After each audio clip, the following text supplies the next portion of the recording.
everybody. Welcome to Mindset versus Motivation. I am your host, Carla. And on today's video, I want to talk about shifting your mindset. And I'm going to be reading from this book. It's called Get Your SHIT Together. How to stop worrying about what you should do so you can finish what you need to do and start doing what you want to do. And I think it's important, if you're on a healing journey, if you're on a personal development journey, to read books and watch motivational videos that inspire you, that motivate you, that change your mindset, that will distract you from worrying about what you're going through in the current moment. Because all bad things don't last forever. All bad circumstances don't last forever. It will shift. Life is a cycle, okay? Have you remembered a time where you went through something so bad you didn't know how you were going to get out of it or come out of those circumstances, and somehow as time passed and you keep pushing and you keep doing and you keep going about your life, then the shift happened. So I think it's important to read things that will stimulate your mind, change your perception about life and stuff like that. And that's what I've been doing. If you're new to this channel, I've been through depression. I've lost the business. I've been through DV. I've experienced that. I've been rejected. I've lost jobs. I've been homeless. There's a lot of things, life experiences, and it didn't do anything but make me greater. If I didn't go through those experiences, if I didn't go through those hardships, I wouldn't be on my self-improvement, personal development journey right now till this day. Sometimes we become stuck and continue to do the same things, thinking that we're going to get a different result, and you just keep going and going and going, and nothing in your life is changing. I am now grateful for those experiences and hardships and setbacks that I had, because now I'm coming across information, new information, ways to change your mindset, things that I would have never discovered if I didn't go through those hardships and hit rock bottom and try to pull myself out of it. So this book is a New York Times bestseller, and the author, if you want to get the book, is Sarah Knight. Okay, now I'm not going to read the author's notes. Not going to read that. I want to get straight to, should I read the intro? What y'all think? Should I read the intro? No, let's get into the meat and potatoes. The meat and potatoes. And I know right now with the inflation, a lot of people are struggling. A lot of people feel hopeless. A lot of people are living check to check. A lot of people are wishing they can have a side hustle. When you start to change your mind, when you start to change your perception, when you open your mind, doors will start to open up for you. Okay, so I'm going to read the first chapter, maybe the entire chapter. Okay, and it goes, what we talk about when we talk about getting our ish together. We're going to ease in by shoring up the fundamentals. First, I'll identify who needs to get their ish together and why, which includes a fun story about losing my entire net worth in New England Mall. Next, I'll explain my philosophy on winning at the game of life. It's not the Charlie Sheen version. Not only did the guy give winning a bad name, he managed to get fired from the #1 rated network sitcom while he was at it. Then I'll walk you through the first of my detailed examples of getting your ish together and show you how life is like an adult coloring book. If you play your cards right, there may even be an actual coloring exercise in it for you. Like I said, one-stop shop. Finally, I'll introduce you to the very important concept, the power of negative thinking, and reveal how 3 little everyday tools can help you get your ish together. You may be surprised to learn you've had them on you all along. Who needs to get their ish together and why? Fortunately, the Moi, lots of people need this book. They walk among us every day, dropping their phones in toilets, forgetting to pay bills, going to job interviews dressed like Frenchie from Rock of Love Season 2.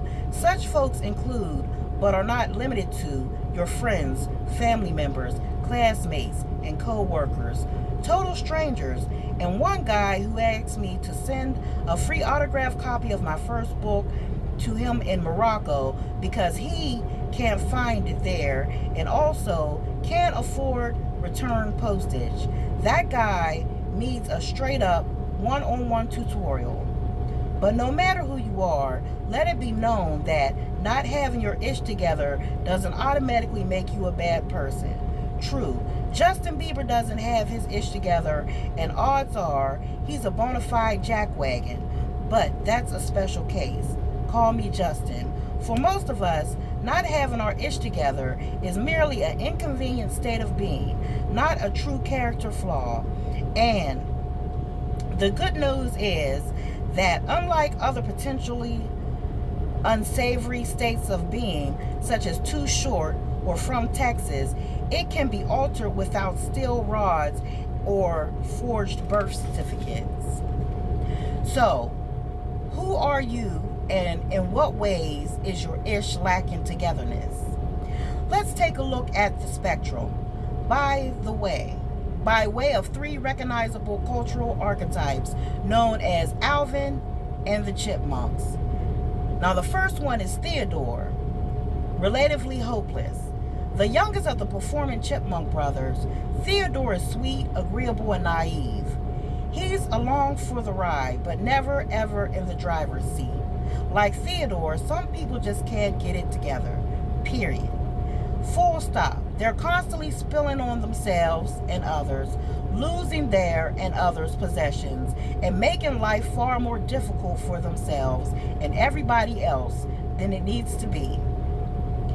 These are folks, however, nice and well-intentioned they may be, who are chronically late, unprepared, and overwhelmed. They have to open their suitcases at the airline check-in desk to take out 2 pairs of shoes, a souvenir mug, and a jar of beach sand that caused their bags to exceed the weight limit. Then they have frantically figured out how to get this stuff on the plane before everybody in line behind them revolts. If you are Theodore, fear not. Every day doesn't have to be an epic battle. Read on. Alvin cruises along just fine, but is unable to kick into gear. The eldest chipmunk is fun and he talks a good game, but he doesn't play very far ahead, which frequently gets him into trouble. Alvin's kind of a fake it till you make it guy, where the ratio of making it to not making it is weighted together the latter. When the going gets tough, it's usually his own doggone fault, and then he bails, initiating the famously exasperated Alvin refrain from his adoptive human dad manager Dave. They're a cartoon family, don't overthink it. Alvin's, the humans, not the chipmunks, skate by on day-to-day stuff, but when it comes to doing ish on a larger scale, they falter. These people arrive home from relatively productive day at work and make dinner in the microwave because the oven door has been broken for 3 months and they haven't gotten around to dealing with it. Or they can totally manage a fantasy football team, but when it comes to planning for retirement, it's though numbers and statistics cease to have meaning. Finally, Alvin make the rest of us, bosses, colleagues, friends, backup singers, etc., nervous. We're like he seems cool, but can he be trusted? Eventually, the chances run out, the opportunities dry up, and you're just another boy band casualty. It doesn't have to be this way. If you Alvins have your ish together a little bit, you can get your ish together for big stuff, I promise. You just a dash of discipline and a pinch of willpower away from the legendary baller status. Simon keeps up appearances while dying from thousands of self-inflicted cuts. Finally, Simon, the middle sibling, chess wizard, rocks glasses and blue turtleneck. He's always prodding Theodore, cleaning up after Alvin, and generally doing more for the family than Michael Corleone. Simons are objectively industrious and successful and know how to operate a suitcase. In their fully functional chef-quality ovens, they roast chickens on a regular. They plan elaborate shindigs, never say no to friend in need, and are very, very good at Excel spreadsheets. Other people marvel at Simons, whose grace under fire is complemented by their perfectly matched belt, shoes, and handbags. Yeah, Simon's ish seems to be together, but under the surface, maybe it's not. We all know plenty of Alvins and Theodores. They're not hard to spot, arriving 15 minutes late to the meeting or calling frantically 5 minutes after that because they just realized they have no idea where the meeting is to begin with. Simons are harder. They've perfected the illusion of having their ish together, operating under the mistaken belief of being in demand, booked up, and perennially under the gun equals winning.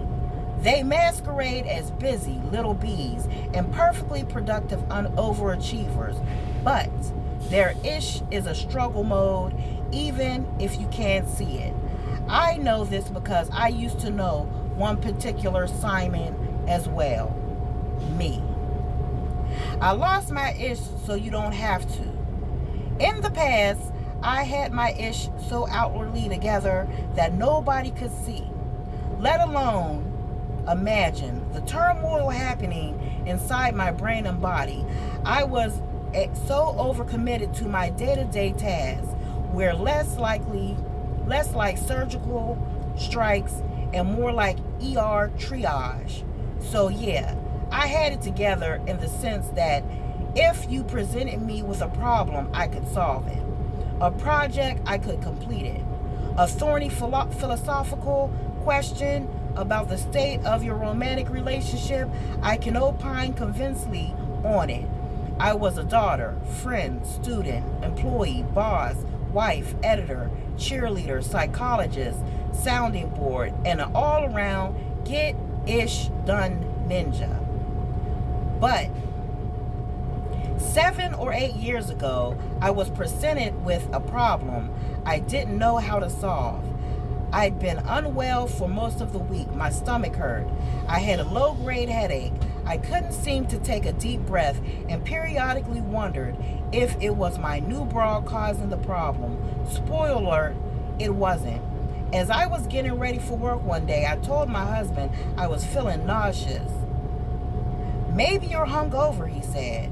Well, this hypothesis was not without merit in my early 30s, and okay, even now in my late 30s. I was pretty sure that wasn't the cause of my tropical storm currently brewing somewhere in my torso. In retrospect, I probably should have called in sick to work. It was a summer Friday, so we only had to show up for half a day, and most people, including my boss, were on vacation. Also, I was actually sick, but Simon had ish to do, so Simon got on the train. My disdain for New York City subway is considerable and well documented, and was greatly magnified by what happened that morning, which was feeling like I was going to vomit for 15 grueling stops until I burst out of the train car at 59th Street and sort of rush hobbled my way into the office so I could puke in peace, or at least not in a trash can on the subway platform. So there I was, hanging my head over the toilet in the 12th floor ladies' room at a major publishing house. Nothing. Apparently the storm was still gathering strength off the coastline. I went to my desk, fired up my computer, and emailed my husband. Still feel awful. Then another wave came, and I rush hobbled down the hall to the restroom. Again, nothing. Oh, holy F. Am I pregnant? Back into the swivel chair, I tried to get comfortable so I could tackle the work I'd come in to do that day. After all, I had my ish together. I was a mover and a shaker. I can do, gal. Triumph in the face of adversity was kind of my thing. But then my arms started to go numb. This was new. Now I really couldn't breathe. I stood up and my vision was blurred. Have I been poisoned? This was where my brain took me next. I ish you not. Poisoned, obviously. I staggered out of the office, leaned into my friend's cubicle, and said, "Call my husband, please. There is something seriously wrong with me." She wisely called the on-site nurse first. Then some security guards came to retrieve me in a wheelchair because I couldn't walk, and they wheeled me down to the nurse's office and I'll spare you the next, 3 hours of this history. I was told that no, I was not pregnant or poisoned, but I probably had a panic attack. Seriously, I thought, this is the ish I have to deal with now? Panic attacks? Again, sparing you the long and winding road from panic attack numero uno to quitting my corporate job, giving fewer F's, writing my first book, and then writing the book you are holding in your hands. The lesson I learned was, just because you are doing a ton of ish all day, every day, does not mean you have your ish together. It means you are a high-functioning human to-do list, potentially on the verge of total mental and physical collapse, assignment, if you will. So gather round, my little chipmunks, and hear me when I say, getting your ish together does not mean packing your calendar to the brim just for the sake of packing your calendar to the brim. It does not mean sucking it up, doing everything on your to-do list, then doing everything on someone else's to-do list and doing it yesterday. And it does not mean sacrificing your mental and physical health to the cause.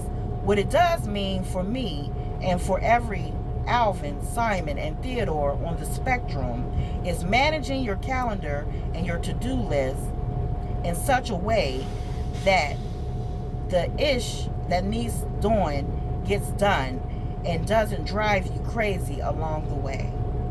I call this winning in life.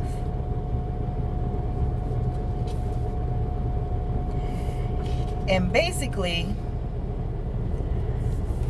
this was about a woman who thought she had her ish together, she gave several examples of different chipmunks who were outwardly falling apart, okay, and she thought she had her ish together, and she smothered herself, or how should I say this?